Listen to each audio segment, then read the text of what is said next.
j'espère que vous allez bien. Aujourd'hui, je reviens avec une autre vidéo, mais cette fois-ci un peu différente parce que là, j'ai avec moi un invité spécial. Il ne va pas se montrer. La vidéo va se faire ainsi. Nous allons lui poser quelques questions et il prendra la peine de nous répondre et de nous édifier, quoi. C'est une question qui revient beaucoup. Plusieurs personnes ont eu à m'aborder avec cette question et aujourd'hui, j'aimerais, entre autres, que notre invité spécial essaye un peu de nous édifier ce sujet de l'armée aux États-Unis. Peux-tu dire coucou à mes abonnés?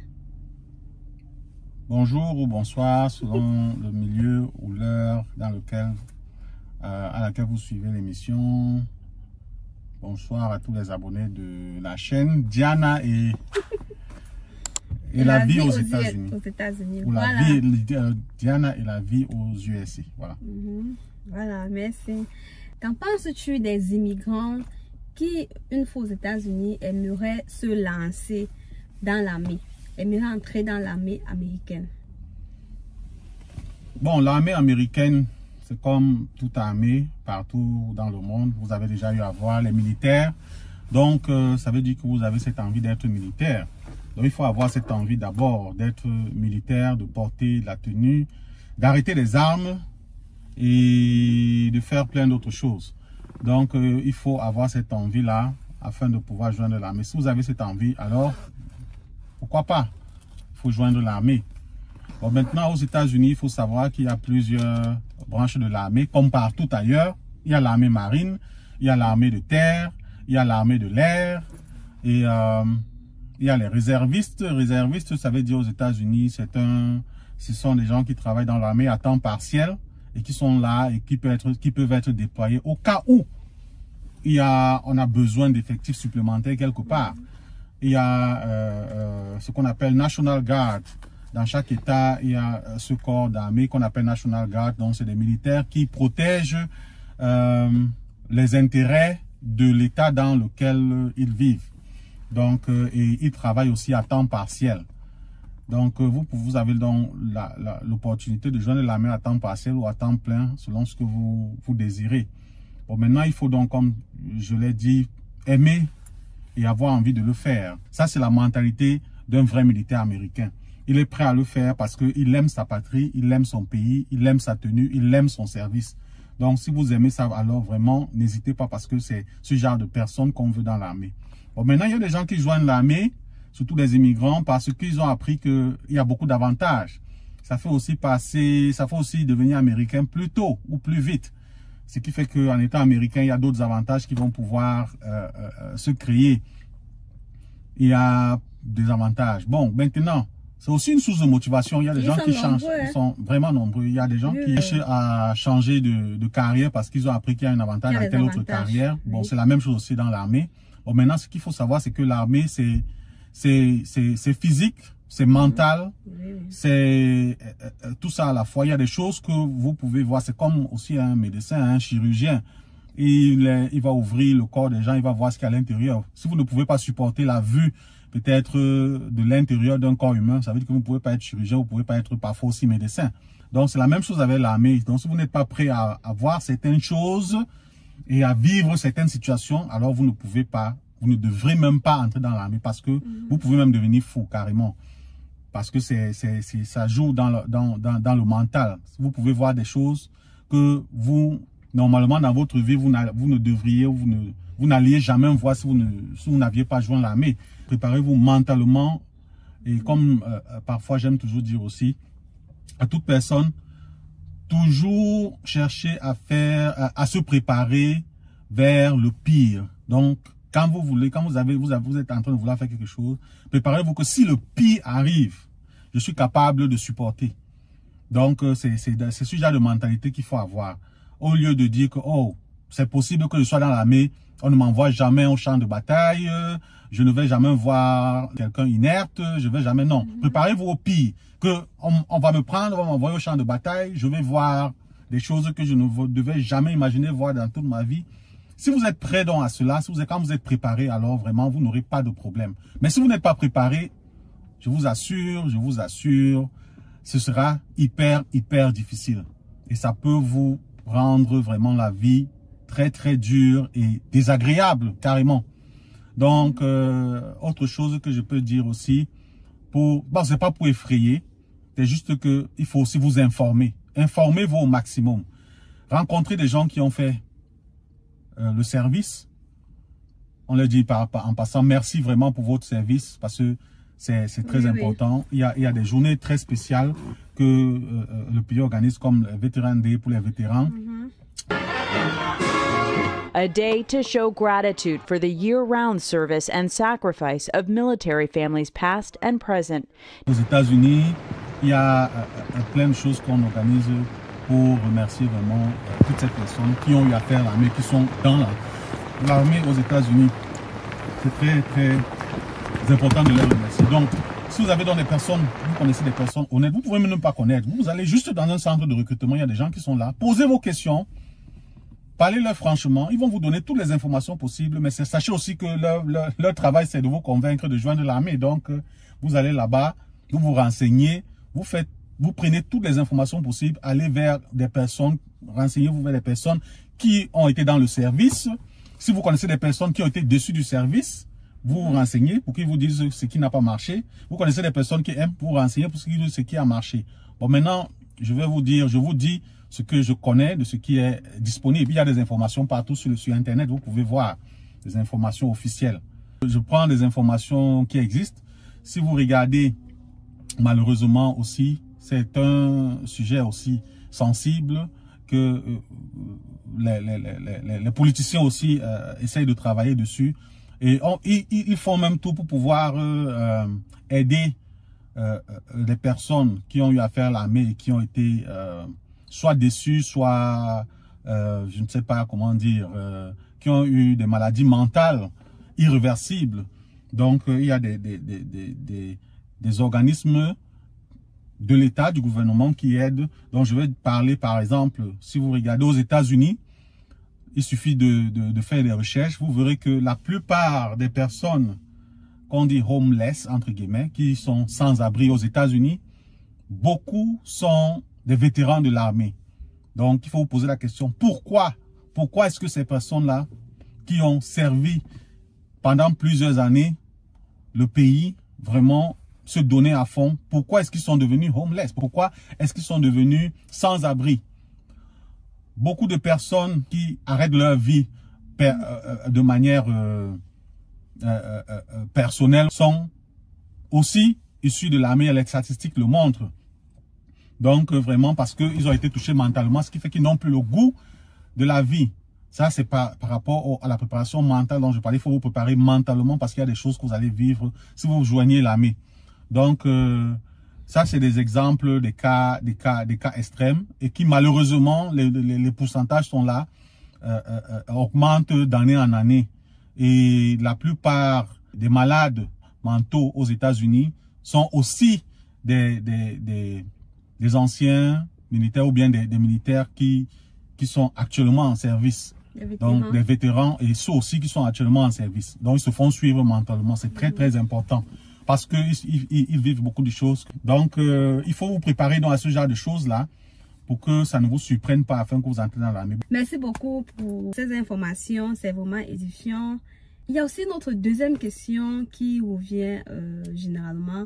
C'est quels sont même les avantages? Puisque depuis on parle des avantages, et les avantages à l'armée, ça c'est une des choses que beaucoup d'immigrants avant de s'y rendre parlent plus des avantages. Et même ceux qui sont à l'intérieur, je connais ceux qui sont à l'intérieur, dès que tu les appelles, tu demandes ça se passe comment, ils te disent, wow, la première des choses, ce sont les avantages. Du coup, apparemment, on a l'impression que ces avantages-là passent au-dessus de la formation, parce qu'on sait que la formation, elle est rude. On oublie cette formation rude, on oublie les aléas que ça comporte. Vous pouvez être affecté peut-être dans un endroit où il fait tellement froid, comme à Alaska, ainsi de suite. Donc on oublie tout ça et on se concentre sur les avantages. Quels sont réellement ces avantages? Alors les militaires ou alors les personnels de l'armée américaine ont bien sûr beaucoup d'avantages. Pourquoi ces avantages existent? Parce que bien évidemment, ils ont décidé de donner leur vie pour le territoire américain. Donc c'est la raison pour laquelle il faut qu'il y ait des avantages qui suivent. Dans l'armée, il y a plusieurs métiers. Vous pouvez donc avoir, pendant votre formation, donc on va décider quel type de métier. Vous choisissez le type de métier au départ, je crois c'est 2 ou 3, vous choisissez. Bon, maintenant, pendant la formation, vous aurez aussi une sorte d'orientation pour vous diriger vers le métier que vous allez faire. Bon, maintenant, on entre dans l'armée, le minimum, c'est entrer avec le diplôme d'études secondaires, donc ce qu'on appelle en Afrique le bac, donc au high school diploma. Donc ça c'est le minimum pour pouvoir rejoindre l'armée. Bon, maintenant si vous avez un bachelor au moins, vous pouvez joindre l'armée en tant qu'officier. Donc vous entriez en tant qu'officier. C'est comme il y a différents grades. Nous n'avons pas le temps de parler de tous les grades de l'armée. Donc là il y a donc différents grades. Donc maintenant quand on joint l'armée, les avantages c'est quoi? C'est que vous avez donc différents types de formations. Vous pouvez avoir différents types de métiers après votre formation. Vous pouvez être mécanicien, vous pouvez être chargé de l'entretien des engins, vous pouvez être chargé de la formation, entraîneur de sport, boulanger, cuisinier. Il y a plein de choses. Autre avantage maintenant, il y a la plupart des sociétés aux États-Unis supportent les personnes qui sont entrés dans l'armée, les vétérans et les personnes qui sont encore en service. Qu'est-ce qu'ils font donc la plupart des supermarchés, que ce soit supermarchés, ce qui concerne la nourriture, les vêtements, l'appareil électroménager, ils ont donc des discounts, des remises spéciales pour des personnes de l'armée, non seulement pendant les jours fériés qui concernent l'armée, mais aussi des remises spéciales pour eux. Donc il suffit, souvent ils ont des cartes de shopping, il suffit quand ils shoppent avec ces cartes-là, ils peuvent avoir 10%, 20%, 30%, ça dépend de réduction par rapport à quelqu'un qui n'est pas dans le service ou bien qui n'a pas servi l'armée. Même chose aussi avec les assurances maladie. L'armée offre l'une des meilleures couvertures en assurance maladie, que ce soit pour la personne et pour tous les membres de sa famille. En étant dans l'armée, si on a peut-être travaillé à temps plein ou à temps partiel, même à temps partiel, ou bien on a même déjà fini, on a travaillé, je sais pas, 4 ans, 8 ans, 10 ans, je ne sais pas combien d'années, on est vétéran. On a la possibilité d'être facilement recruté dans d'autres entreprises, quel que soit le domaine, seulement parce que vous avez fait l'armée. Donc, si j'ai un profil, je n'ai pas fait l'armée, quelqu'un qui a le même profil que moi, qui a fait l'armée, il a plus de chances plus de possibilités d'être recruté à cause de ce statut de vétéran ou alors de militaire. Donc, c'est un avantage aussi. Il y a également un qui est important pour beaucoup de personnes et aussi pour des personnes qui savent ce qu'ils font. L'éducation. L'armée va couvrir vos études. Quel que soit votre âge, vous êtes dans l'armée, vous voulez rentrer aux études, l'armée va les couvrir à 100%. Pour ne pas dire même parfois 200%. Parce que parfois, dans l'armée, je peux être en train d'aller faire mes études, je ne sais pas, en infirmerie ou en médecine ou en informatique ou en ingénierie, et en passant les classes ou en passant certaines certifications, l'armée me donne, en plus d'avoir payé, il me donne encore des bonus parce que j'ai passé. Tout ça pourquoi? Parce qu'ils valorisent la carrière après l'armée, parce qu'il y a eu beaucoup de personnes qui ont été découragées par rapport à ce qu'on a parlé avant, par rapport à leur statut après l'armée. Donc, ils favorisent donc la formation pour que la vie civile de ces personnes-là après leur carrière de l'armée soit plus facile, plus aisée. Donc, j'ai eu à travailler, par exemple, avec beaucoup de personnes qui ont fait l'armée et qui ont bénéficié de ce principal avantage qui est de l'étude. Ils ont fait de très bonnes études, ils ont des licences qu'on appelle bachelor ici, des masters, degrees, certains ont des doctorats et qui ont de très très grands postes dans ces organisations qui sont par conséquent très très bien payés. dans ces organismes-là ou dans ces sociétés parce qu'ils ont eu à faire l'armée avant de rentrer dans leur vie civile, ou alors parce qu'ils font l'armée à temps partiel et en même temps travaillent à temps plein dans le civil. Donc c'est un autre gros avantage qui est bon à l'encourager et à utiliser, parce que certains entrent dans l'armée, ils utilisent juste le fait que on a des discounts ici, on a une bonne assurance maladie, et ils se contentent de ça au lieu de faire aussi l'effort de bénéficier de ces études-là, parce que quand vous faites de l'argent, c'est difficile de payer ces études, parce que vous savez, l'une des plus grosses dettes des Américains, pour ne pas dire même la plus grosse, c'est la dette des études supérieures. La plupart des Américains ont ce qu'on appelle student loan.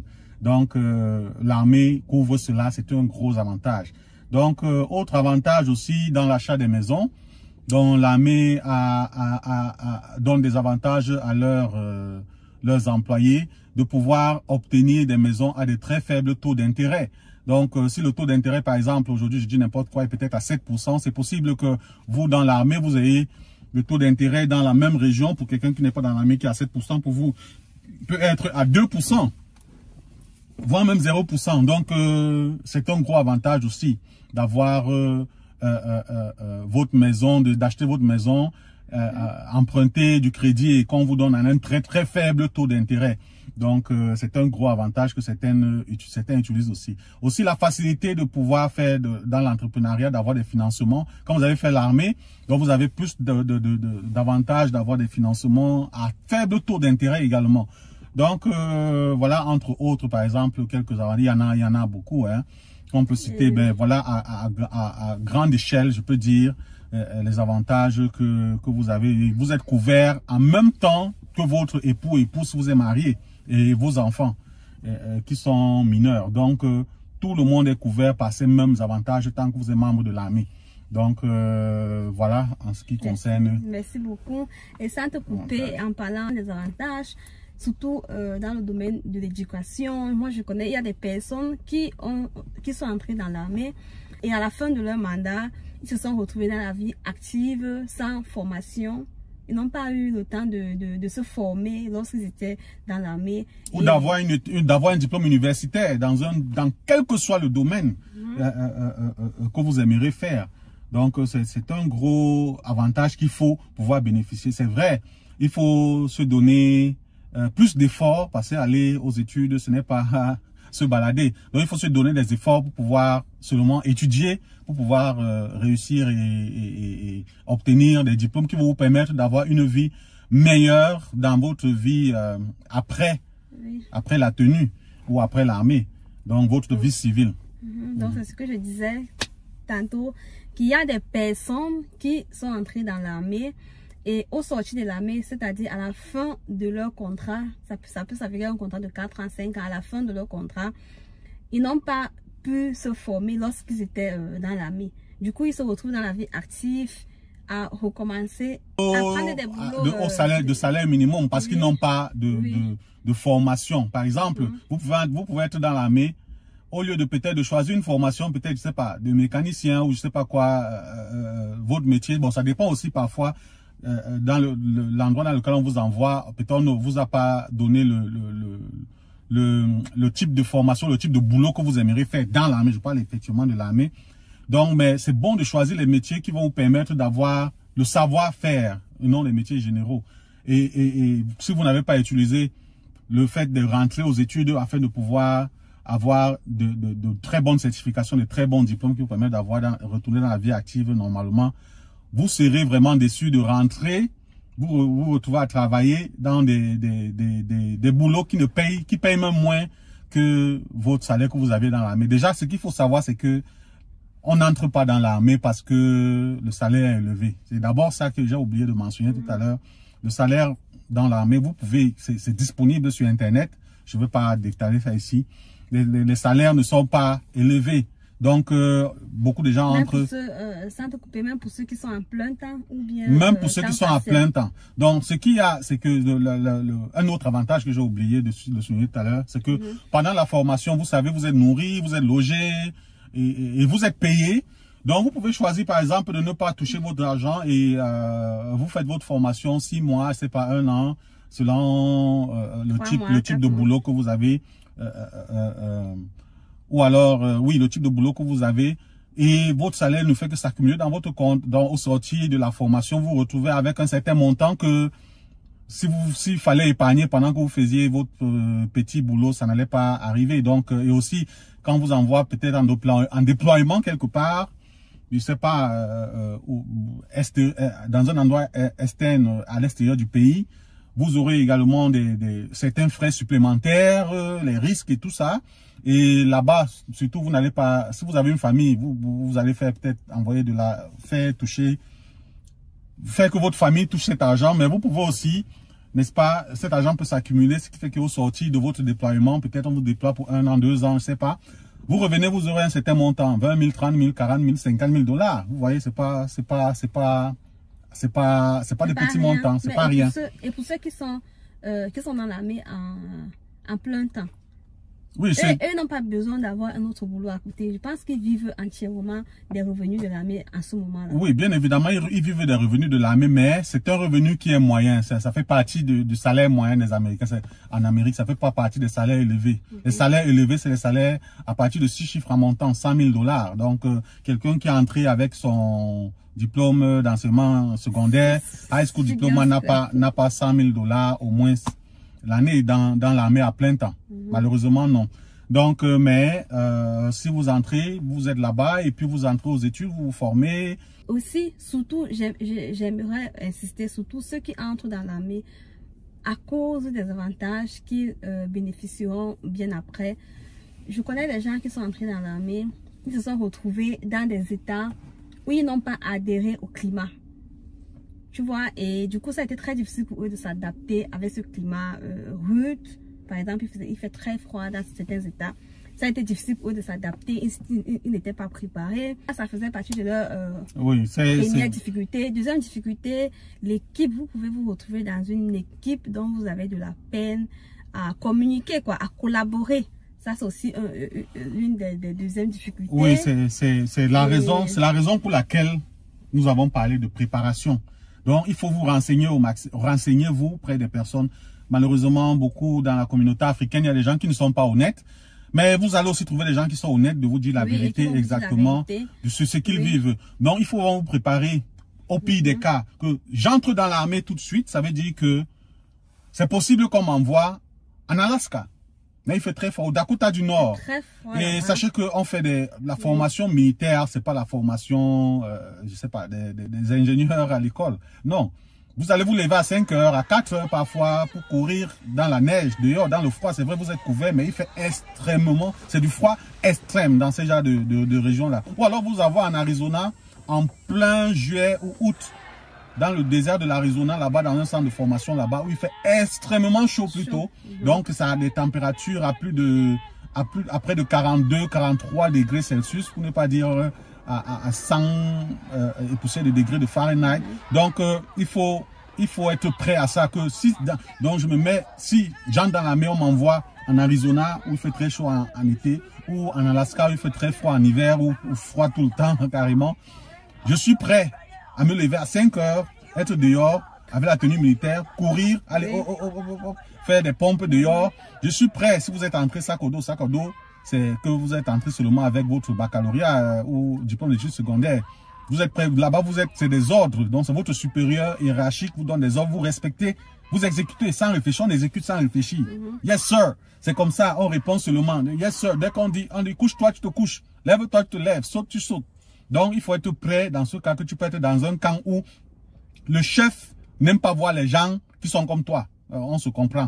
Donc, par exemple, il va donc vous lever. C'est vous qui serez les plus malmenés. Il faut être prêt à accepter cette situation. Quand vous êtes prêt, rien ne va vous dire. Mais si vous n'êtes pas prêt, malheureusement, comme nous avons parlé précédemment, vous serez affecté mentalement, psychologiquement. C'est très, très, très dangereux. Il faut être préparé mentalement, surtout pour pouvoir subvenir ou alors pouvoir réussir votre carrière, je veux dire entre guillemets, dans l'armée. Ça, c'est du concret. Il y a des gens qui vont vous donner leur expérience sans toutefois toucher certains points sensibles. Donc là, c'est du concret.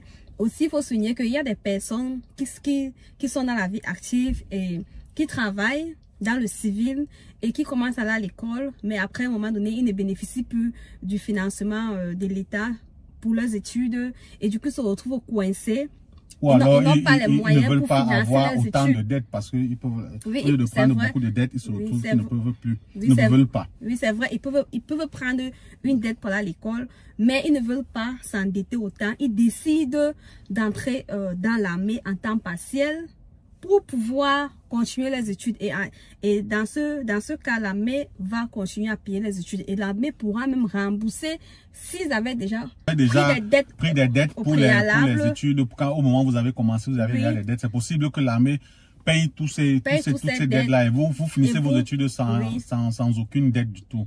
Temps partiel, en général, en moyenne, c'est un week-end par mois. C'est juste un week-end par mois. Ça veut dire quoi? On est en décembre, votre travail c'est seulement peut-être à la fin du mois de décembre, le week-end, vendredi, samedi, dimanche, seulement le week-end. Et puis, le prochain boulot, ce sera le prochain week-end. Et dans votre travail à temps plein, un travail de civil, vous précisez là-bas que vous êtes, je ne sais pas, de National Guard de votre État ou alors vous êtes réserviste. Donc, vous allez préciser, ils vont prendre ça en considération. Ce qui fait que même pendant votre travail, ça peut arriver qu'il y ait une situation où on vous déploie peut-être, je ne sais pas, n'importe quoi, on vous déploie en dehors du week-end où vous travaillez. Donc, c'est ça qu'on appelle à temps partiel, juste pour vous expliquer. Je disais tantôt que pendant que vous allez à l'école, l'armée vous paye. Non seulement il finance vos études et également il vous paye pour vous encourager à aller à l'école. Donc, c'est aussi un point essentiel pour mon invité a déjà tout dit. Et je disais aussi tantôt que ce n'est pas, ça c'est du concret. Il y a des gens qui sont entrés dans cette armée. Peut-être ils n'étaient pas préparés psychologiquement. Il y a d'autres qui regrettent. Ils disent qu'ils n'avaient pas été assez informés. Il y en a beaucoup qui racontent leur expérience. Ils n'ont pas du tout aimé. Et il y a d'autres qui aimaient. Franchement, si vous entrez que vous aimez, parce qu'il y a d'autres qui aiment. Parce qu'ils se sont préparés. Ils ont renouvelé leur contrat. Ils font que ils renouvellent leur contrat. Et ils sachent qu'ils vont faire 20 ans, 30 ans à l'intérieur. Qui travaillent à temps partiel, qu'on connaît, certains qui travaillent à plein temps, qui aiment ce métier-là. Oui, ils aiment, franchement, ils sont à l'aise. Pour eux, tout ça se passe bien. Ils aiment ce qu'ils sont en train de faire. Ils n'ont pas de soucis. D'autres même ont arrêté leur contrat en cours parce que ils se trouvaient... le traumatisme était à un niveau où même la vie... Il y a tellement de choses que vraiment on ne peut pas apprendre au cours de cette vidéo pour tout dire. C'est juste que les informations sont disponibles et vous allez aussi profiter. Posez vos questions en commentaire afin que nous puissions répondre et échanger. Merci très chers invités. Et si vous avez aimé cette vidéo, n'hésitez surtout pas de laisser un commentaire, de laisser un pouce, de liker, de cliquer sur la cloche de notification pour rester au courant des prochaines vidéos. Sur ce, nous vous disons merci. Merci d'agrandir cette communauté. Et on se dit à la prochaine. Bye.